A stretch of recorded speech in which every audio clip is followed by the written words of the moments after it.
இதுக்கு தான் சொன்னேன் சாட்டர்டே சண்டே எபிசோட்ல இந்த மாதிரி ஆட்களுக்குலாம் ஒரு எல்லோ கார்டு தூக்கி கொடுங்க, இல்ல ஒழுங்கா வார்னிங்காச்சும் கொடுங்க. நீங்க இப்படி பண்ணலன்னா அடுத்தடுத்த வாரங்கள் இப்படிதான் வார்த்தைகளை விட்டுட்டு இருப்பான், தயவு செய்து அதை பண்ணுங்கன்னு சொல்லி சொன்னா யாரு கேட்கறா? அவங்க இஷ்டத்துக்கு சாட்டர்டே சண்டே எபிசோட மொக்கையா நடத்திட்டு போயிட்டு இருக்காங்க. அந்த வகையில வீட்டுக்குள்ள எஃப்ஜே திரும்பவும் இன்னைக்கு ஒரு வார்த்தையை விட்டுருக்காப்ல. அது ரொம்ப மோசமான வார்த்தை. வீட்டுக்குள்ள இருக்க பெண்களை எல்லாருமே சேர்த்து வச்சு பேசுன மாதிரி பேசியிருக்காப்ல. அவங்க நினைச்சிருந்தா இப்ப எல்லாரும் சேர்ந்து ஆப்போசிட் பண்ணி அடிச்சு எஃப்ஜே வீட்டை விட்டு வெளியே அனுப்பியிருப்பாங்க. பட் என்ன பொறுத்தவரைக்கும் ரொம்ப மெச்சூர்டா கொஞ்சம் ஹேண்டில் பண்ண மாதிரி எனக்கு தோணுது. என்னன்னா வீட்டுக்குள்ள உங்களுக்கே தெரியும், காலையில வந்து டீலக்ஸ் ரூமும் பிக் பாஸ் ஹவுஸும் பயங்கரமா சண்டையை போட்டுட்டு இருந்தாங்க, மாத்தி மாத்தி கத்திக்கிட்டு. அப்படி சண்டையை போட்டுட்டு இருக்கும்போது டீலக்ஸ் ரூமை சேர்ந்த பெண்கள் என்ன பண்ணாங்கன்னா அந்த ஜக்கூசியில தண்ணியை போட்டு அங்க இருந்து டான்ஸ் ஆடிட்டு இருந்தாங்க. கண்டிப்பா நீங்க கவனிச்சிருப்பீங்க. நம்ம கமர்தீன் ஆகட்டும், நம்ம அரோராவாகட்டும், நம்ம சுபிக்ஷாவாகட்டும், வியானாவாகட்டும், வினோத் ஆகட்டும், எல்லாருமே சேர்ந்து இந்த ஜக்கூசியில டான்ஸ் ஆடிட்டு இருந்தாங்க. ஓகேவா? அப்போ இங்க இருந்து பார்த்துட்டு இருந்த நம்ம அவர் பேர் என்ன, எஃப்ஜே என்ன பண்ணிருக்காங்கன்னா அவங்க எல்லாரையுமே பார்த்து ஸ்ட்ரிப் கிளப் மாதிரி இருக்கு, என்னடா அப்படி ஆடிட்டு இருக்கீங்க, பார்க்கவே ஸ்ட்ரிப் கிளப் மாதிரி இருக்கு அப்படின்னு சொல்லியிருக்காப்ல. என்னோட அறிவுக்கு எட்டினபடி ஸ்ட்ரிப் கிளப்னா அந்த ரொம்ப ட்ரெஸ்லாம் ரொம்ப லெஸ்ஸாக போட்டு ஒரு ஆடுற மாதிரி ஒரு கிளப். ஓகேவா? அது ரொம்ப ஒரு தப்பான ஒரு விஷயம் தான், அது ஒரு டிஃப்ரெண்டாக இருக்கும். அந்த அந்த அந்த இதுக்குலாம் நான் வரல.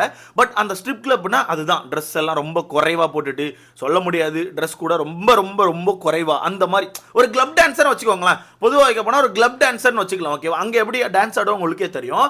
அந்த மாதிரி இருக்கு, என்னடா இப்படி ஆடிட்டு இருக்கீங்க அப்படின்னு சொல்லிட்டு வார்த்தையை விட்டுருக்கான். ஓகேவா? பட் அந்த டைம்ல எல்லாருமே அதை கேட்டுட்டு ஒரு சில பேருக்கு அது மீனிங் தெரியல போல, முக்கியமா சுபிக்ஷாக்கு மீனிங் தெரியல. ஆனா வியானா மட்டும் அதை மண்டையில ஏத்துக்கிட்டு கேட்கணும்னு சுத்திட்டே இருந்திருக்காங்க. அது தப்பு தானே. அது என்ன பொறுத்தவரைக்கும் ரொம்ப ரொம்ப தப்பு. அவனுக்கு சரியான வார்னிங் கொடுக்கலன்னா அவன் இன்னும் நிறைய வார்த்தைகள் விடுவான். ஏன்னா இன்னும் நிறைய வார்த்தைகளை விட்டுக்கிட்டே இருக்கான். ஓகேவா? ஸோ அந்த விஷயத்த வியானா கேட்கணும்னு சுத்திட்டே இருந்திருக்காங்க. அதுக்கப்புறம் தான் அந்த பிரச்சனைலாம் முடிஞ்சு இவங்க மாற்றி மாற்றி ஒரு மாதிரி சண்டையை போட்டு ஒரு மாதிரி இந்த வீட்டையே கிளம்சி ஆக்கிட்டாங்க. அதுக்கப்புறம் பிக் பாஸ் கூப்பிட்டு எல்லாரும் லிவிங் ஏரியால உட்கார வச்சார். ஓகேவா? அங்க அரோரா அவர்களுக்கு பயங்கரமான ஒரு செருப்படி. ஏன்னா அரோரா அவர்கள் இந்த வீட்டுக்குள்ள ஒரு கண்டென்ட் கொடுக்க ட்ரை பண்றாங்க ப்ரோ.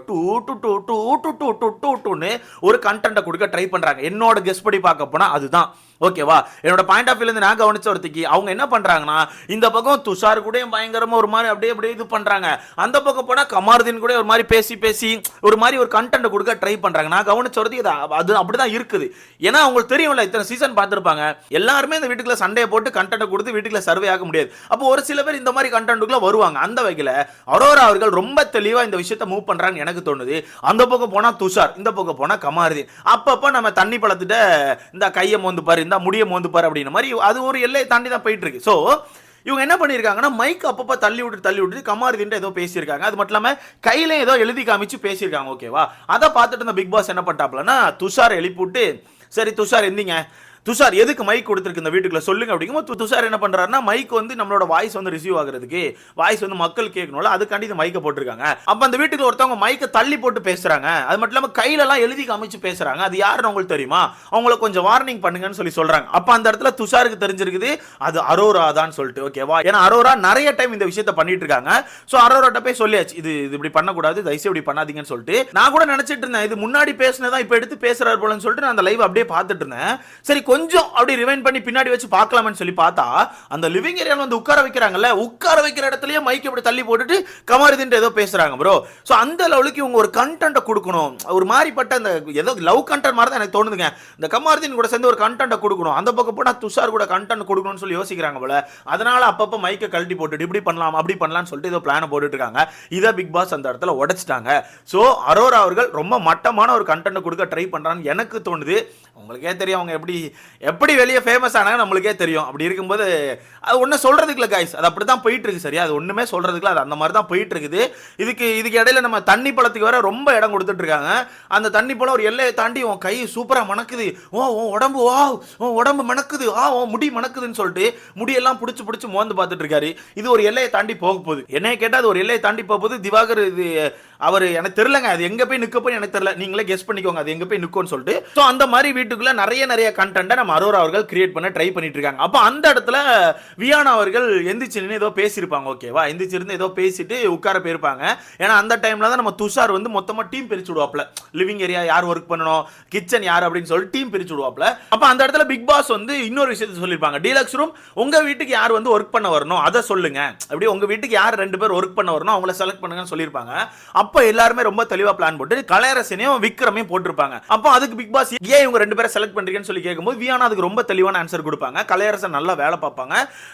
விக்ரம பொறுத்தவரைக்கும் ரொம்ப கன்னிங்கா இருந்த மாதிரி இருக்கு, அப்போ அவருக்கு அங்க தூக்கி போட்டா நல்லா இருக்கும், கேம் நல்லா இருக்கும்னு நினைக்கிறேன், அதனால தூக்கி போடுறோன்னு சொல்லிட்டு வியானா அவர்கள் சொல்லுவாங்க. அப்ப பிக் பாஸ் வந்து பாராட்டுவார், சூப்பர் நல்லா பேசுனீங்கன்னு சொல்லிட்டு. அதனால வியானா அவர்கள் ஒரு மாதிரி என்ன பாராட்டிட்டாருன்னு சொல்லிட்டு குதிச்சுக்கிட்டே போவாங்க. அந்த டைம்ல டக்குன்னு அங்க இருந்து எஃப்ஜே என்ன பண்ணுவார்னா, இந்த மாதிரி பண்ணாதன்னு சொல்லிட்டு ஒரு மாதிரி மார்க் பண்ணி காமிச்சிருப்பார். ஓகேவா, ஒரு மாதிரி மார்க் பண்ணி காமிச்சிருப்பாரு. அப்ப அந்த இடத்துல வியானா வந்து இப்படி பண்ற வேலை வச்சுக்காத, நான் அப்படிதான் பண்ணுவேன், நான் அப்படிதான் பேசுவேன், எனக்கு அப்படிதான் வரும், நான் சின்ன வயசுல இருந்து அப்படிதான் வந்திருக்கேன்னு சொல்லிட்டு பேசிட்டு அந்த கூட்டத்தை ஒரு மாதிரி கலைச்சிருப்பாங்க. அதுக்கப்புறம் தான் வியானா அவர்கள் ஒரு மாதிரி உடஞ்சி பேசுகிறாங்க. நீ வந்து காலையிலே நாங்கள் அப்படி டான்ஸ் ஆடிட்டு இருக்கும்போது எங்களை பார்த்து ஸ்ட்ரிப் கிளப் மாதிரி இருக்குன்னு சொன்னல, அந்த வார்த்தைக்கு அர்த்தம் தெரியுமா உனக்கு, அப்படி பேசாத, நாங்களாம் அப்படி கிடையாது, நான் அப்படியே ட்ரெஸ் போட்டிருந்தேன், என் ட்ரெஸ் அப்படியே இருந்துச்சு, நான் ஸ்லீவ்லெஸ்ஸே இப்போ தான் போடுறேன், எங்கள் வீட்டிலலாம் அவ்வளோ ஸ்ட்ரிக்ட் அப்படின்னு சொல்லிட்டு பயங்கரமாக ஃபீல் பண்ணி பேசுகிறாங்க. நான் இன்ஸ்டாலே இப்போ தான் ஃபோட்டோ போட ஆரம்பித்தேன், நான் இப்போ தான் இந்த விஷயத்துக்குள்ளே வரைய ஆரம்பித்தேன், ஏன்னா எங்கள் வீட்டில் அவ்வளோ ஸ்ட்ரிக்ட்டு, எனக்கு பிடிச்ச பேஷனுக்குள்ள வரணும்னு சொல்லிட்டு நான் கஷ்டப்பட்டு வந்துட்டுருக்கேன், நான் ட்ரெஸ் அவ்வளோ மோசமாக போட மாட்டேன், இப்படி பேசாத எஃப்ஜேன்னு சொல்லிட்டு பயங்கரமாக ஃபீல் பண்ணி பேசிட்டாங்க. அப்போ இன்னொன்று அப்படி அந்த ஃபீல் பண்ணி பேசிட்டு அவனு கேட்குறாங்க, நான் அப்படியே ட்ரெஸ் போடுற மாதிரி உனக்கு தோணுது, என்னை பார்த்தா உனக்கு அப்படியே தோணுது, ஏன் இப்படி பேசினேன்னு சொல்லிட்டு ஒரு மாதிரி உடஞ்சி பேசிட்டாங்க. பார்க்கும்போது நமக்கே வருத்தமாக தான் இருந்துச்சு. ஏன்னா யாரா இருந்தாலும் அவங்கள பத்தி நீ தானே அப்படிதான் இருக்கு அப்படின்னு சொல்றதுக்கு நம்ம ரைட்ஸ் கிடையாது. அது உண்மையாவே ஒரு பார் டான்சராகவே இருந்தாலும் அவங்கள போயிட்டு என்ன நீ அங்கே ஆடுறவா தானே அப்படிலாம் சொல்றதுக்கு நம்ம ரைட்ஸ் கிடையாது. அது அவங்கவுங்களுக்கான தொழில், ஓகேவா, அது அவங்கவுங்க விருப்பப்பட்டு பண்ணிட்டு இருக்காங்க. அதுல போய் நம்ம நீ அதுதானே இதுதானு சொல்லக்கூடாது, அதை நம்ம மாக்கும் பண்ணக்கூடாது, கிண்டலும் பண்ணக்கூடாது.